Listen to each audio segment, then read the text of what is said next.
My name is David Whaley, and I'm the creator of The First Tree. I also voice a character named Joseph. So I just wanted to introduce you to this commentary mode, tell you that you can find interesting things about how I made this game by touching the speech bubbles you see in the world. So I hope you enjoy it.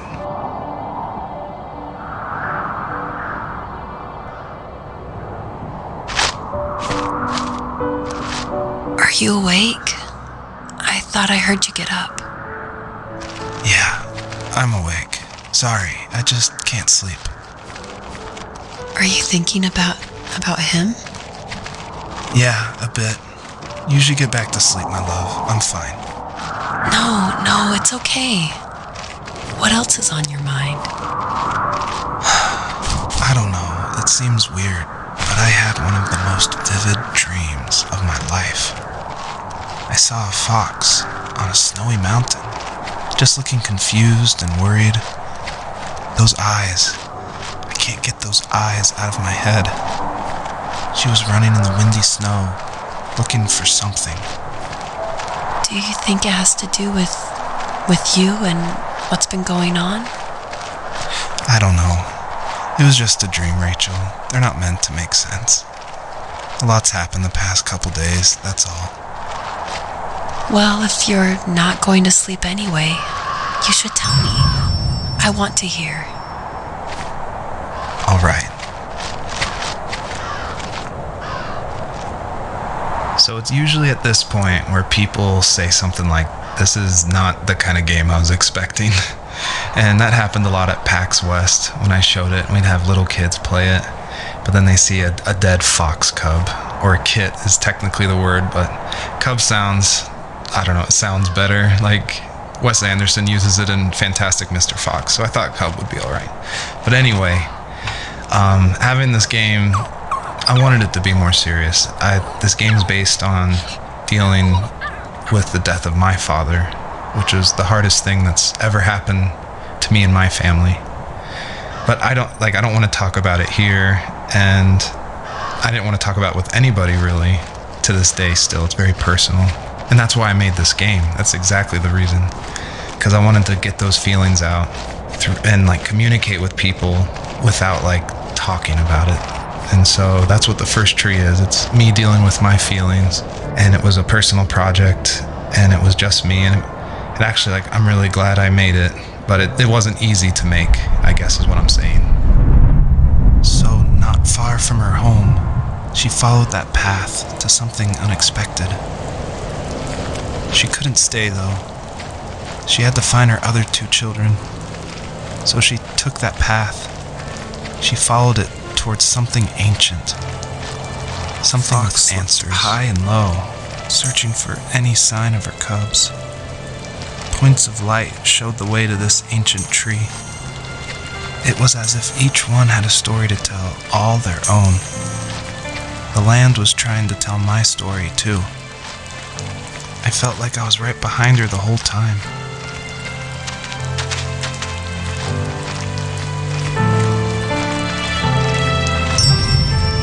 The bunnies were added because my wife, Elise, who also voices Rachel in the game, who's also helped a ton to make the game, as we were playing, she just said the world felt kind of empty and not alive enough. So I knew we needed to add some kind of life, and so the bunnies was the first idea that came to mind.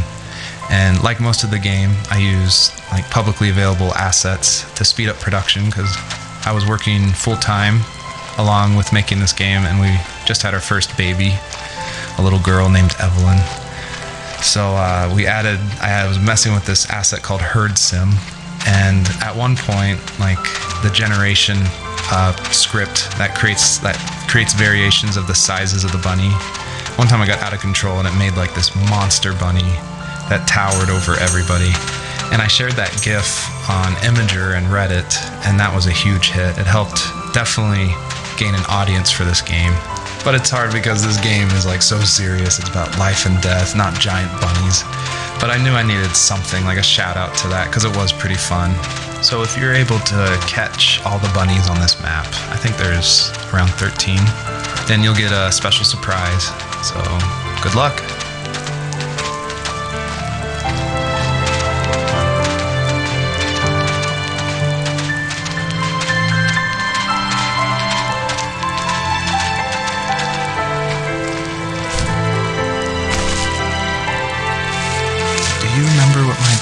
wood for a living? Wasn't he like a lumberjack? That's one way of putting it. If wood was a canvas, then a carving knife was his paintbrush. Even after working a 50-hour week, even after his hands were more splinters than skin, he would bring home the nicest piece of Alaskan weeping cedar and make me toys. That wooden train was the first toy I can remember, and I loved it. I just knew from a young age I was going to be a lumberjack, like my father.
Usually those kids would leave me alone, but somehow they could tell I was different. They made fun of how far away I lived. They called my dad a sourdough.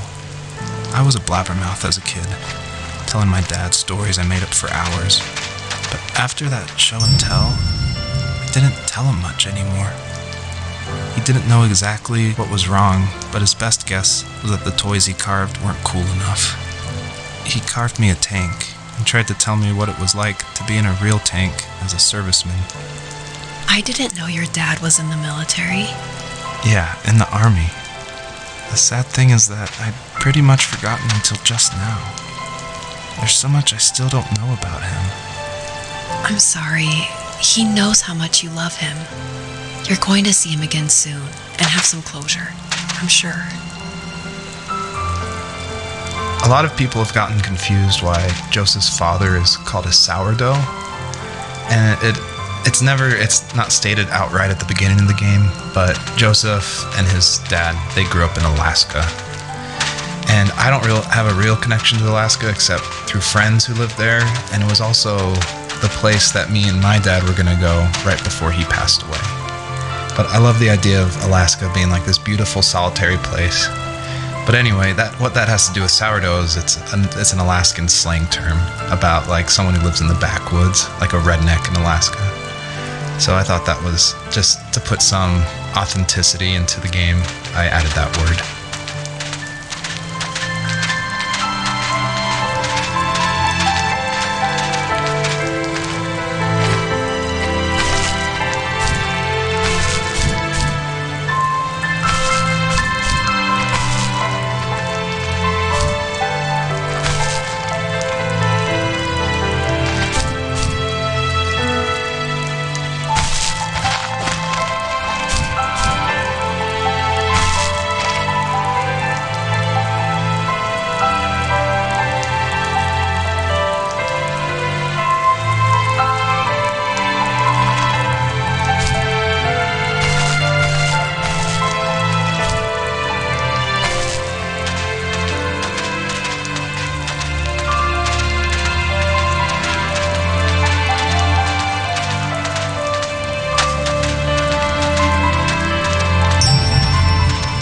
lot of people have gotten confused why Joseph's father is called a sourdough. And it's not stated outright at the beginning of the game, but Joseph and his dad, they grew up in Alaska. And I don't have a real connection to Alaska except through friends who lived there, and it was also the place that me and my dad were going to go right before he passed away. But I love the idea of Alaska being like this beautiful solitary place. But anyway, what that has to do with sourdough is it's an Alaskan slang term about like someone who lives in the backwoods, like a redneck in Alaska. So I thought that was just to put some authenticity into the game. I added that word.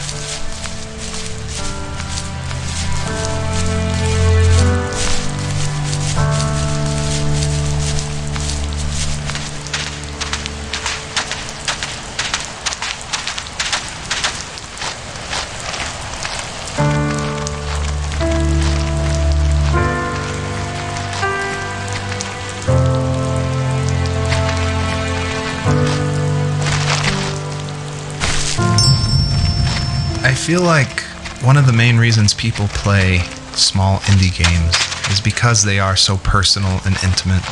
So I tried to put myself into this game as much as possible. So almost all the vignettes or little stories you hear in this game, they come from my childhood, where I grew up in the middle of nowhere in Central Virginia in the United States. So yeah, that's probably why I love games like this so much, where you explore this open, wide environment and just find interesting things, because that's exactly what I did as a kid.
Ask myself, why talk to anybody anyway? Why bother when I'm happy by myself? I started drawing a lot, mostly animals I saw in the woods by my home. I then imagined designing my own hideouts with things like TVs and pantries full of chips and cookies. I think that idea of leaving home and drawing blueprints started my career. I found a lot of solace in that.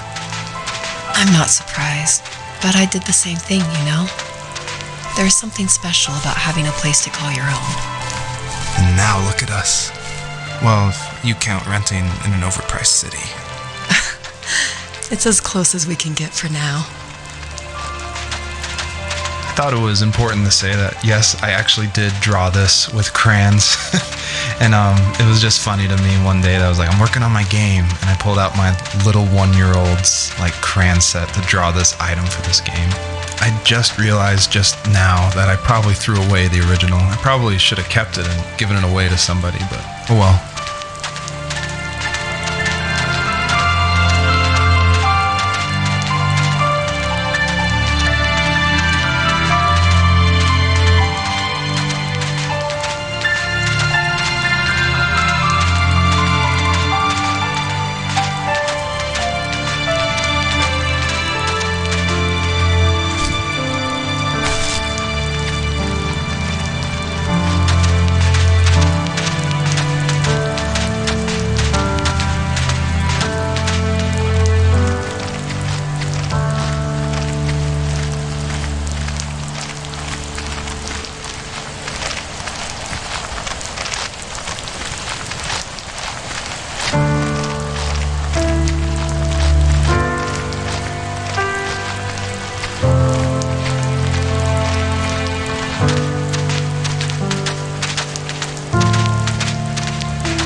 as a kid? Did you ever do show and tell in your class? Yeah, I think I only did it once, when I was in the 4th grade. You know how my life was around then.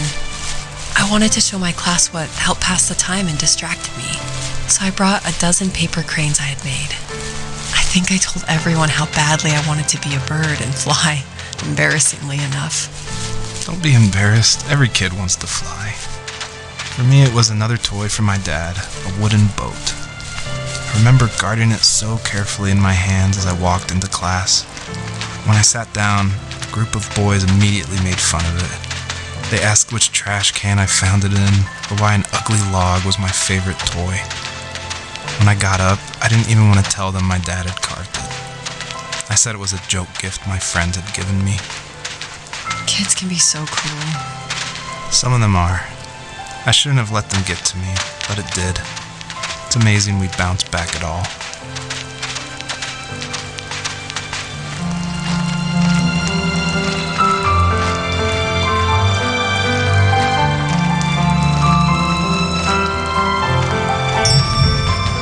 I feel like one of the best ways to make an exploration game feel worth it, or to reward the player, is to have as many secrets as possible. Like some of my favorite games like Dear Esther and Gone Home and Firewatch. I love those story-driven games. And they're kind of like these mystery boxes where if you put in a lot of effort, if you look closely, the world reveals itself to you better. So there are like secrets in the first tree.